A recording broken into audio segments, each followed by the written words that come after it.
Bueno, buen día. En este seminario vamos a hablar sobre la malformación atresia de esófago. Mi grupo está conformado por Valentín Albadán Torres, Santiago Andrés Barajas Hernández y mi persona, Cristian Camilo Cáceres Mejía. Este fue el afiche que realizamos. Vamos a ir explicando paso a paso este afiche. Entonces vamos a empezar con una introducción que le dimos al esófago y a la atresia de esófago. Entonces, recordar que el esófago viene pues de algo que se conoce como el intestino primitivo. Este intestino primitivo va a dar origen a lo que se conoce como intestino anterior.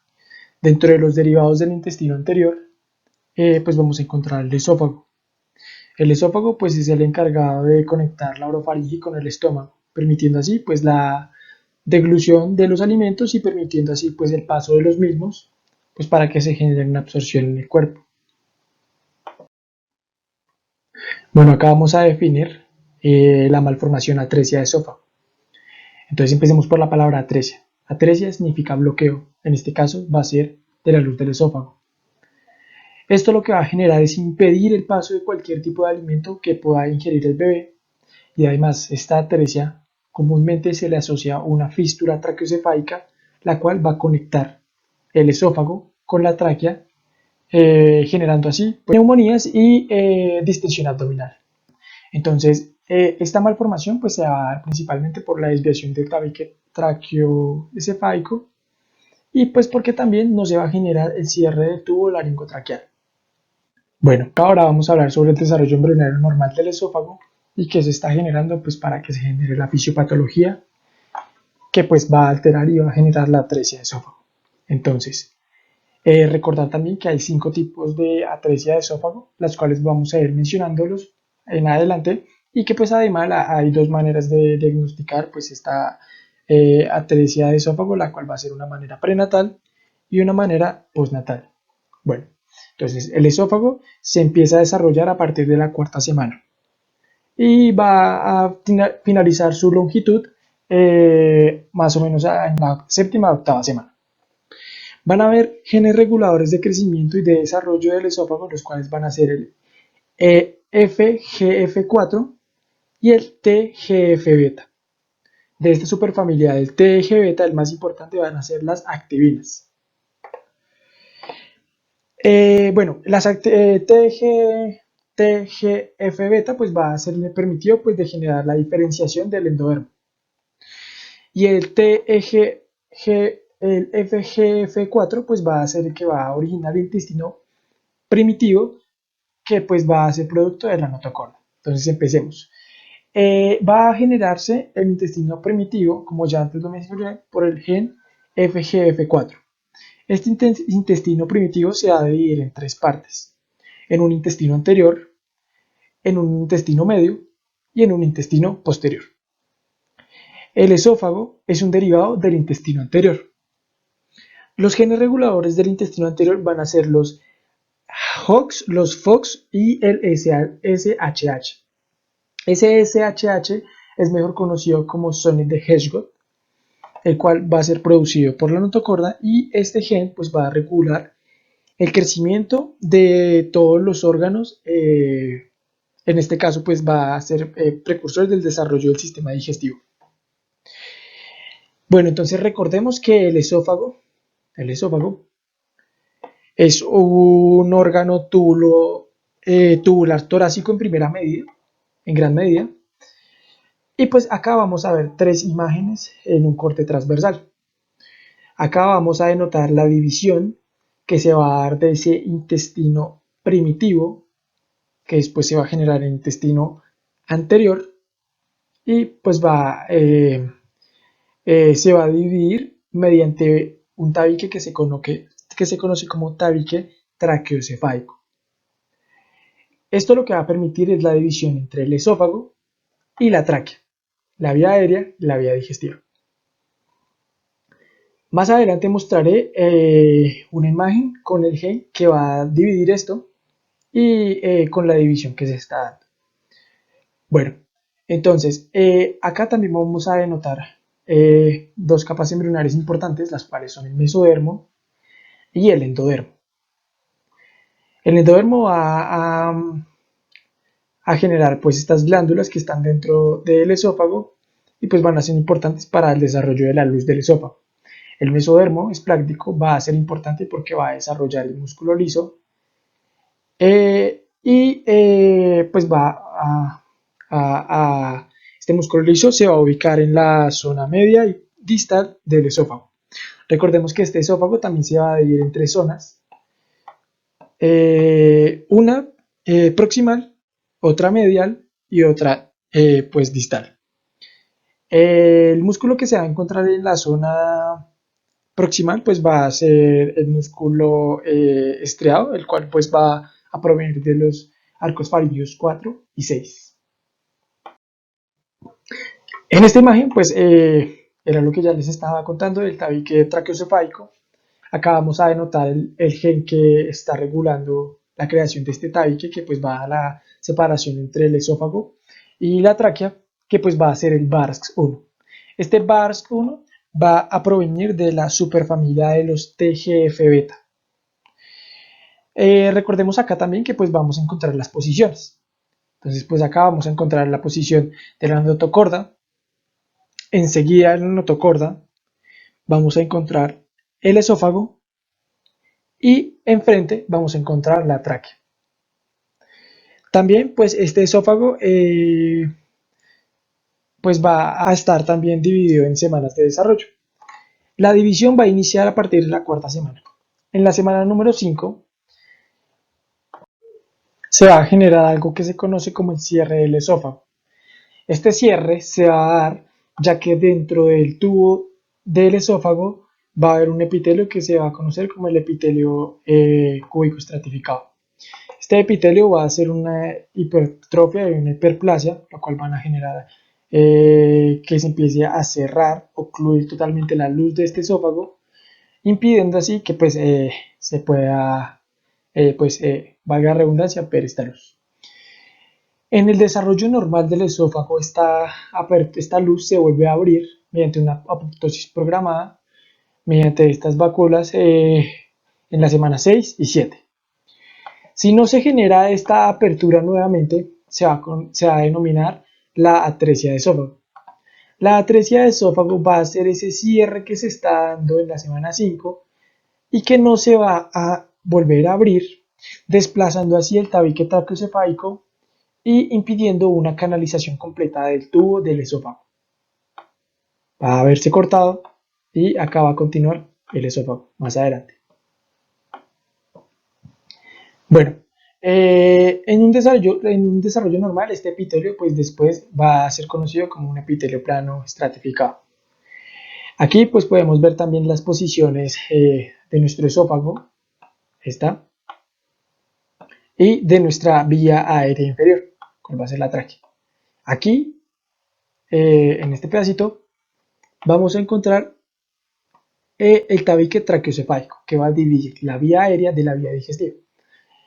En la gran mayoría de los casos, como se está dando una atresia con fístula, entonces el tubo laringotraqueal tampoco se va a dividir completamente, lo cual pues va a generar que pues haya una conexión entre la laringe, entre la tráquea y el esófago, y pues va a conectar la vía aérea con el esófago, generando así pues lo que mis compañeros más adelante van a mencionar, que es una distensión abdominal.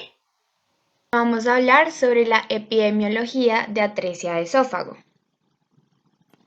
Encontramos un caso por cada 1.500 a 1.400 recién nacidos, con prominencia hacia el sexo masculino. Más del 90% de los niños presentan una fístula traqueoesofágica asociada a la atresia de esófago. La supervivencia actual de estos niños es del cerca del 90%, más del 50% presentan síndromes que son clasificados por la Asociación de Baxter, que son síndrome vertebral, anorrectal, cardíaco, traqueal, esofágico, renal y extremidades. En algunos libros, algunos autores mencionan que esta malformación puede estar asociada a síndromes genéticos como trisomía 21, que es síndrome de Down, y trisomía 18, que es síndrome de Edwards. Sin embargo, la mayoría de atresia de esófagos o de fístulas traqueoesofágicas son esporádicos. Como factores de riesgo, las causas aún se desconocen. Sin embargo, existen unas características asociadas, como la edad materna elevada, la etnia europea, el nivel socioeconómico bajo, el tabaquismo y la obesidad. Existe una clasificación realizada por el cirujano Robert Gross. Son 5 tipos de atresia. Por este lado podemos observar la de tipo A, que es atresia esofágica sin fístula traqueoesofágica con un 7.5 de porcentaje en incidencia. Es cuando la parte proximal y distal del esófago no se conectan y sus extremos están cerrados. En este caso, ninguna de las partes del esófago se encuentran conectadas con la tráquea. La de tipo B es atresia esofágica con fístula traqueoesofágica proximal con un porcentaje de 1.1, no es muy frecuente.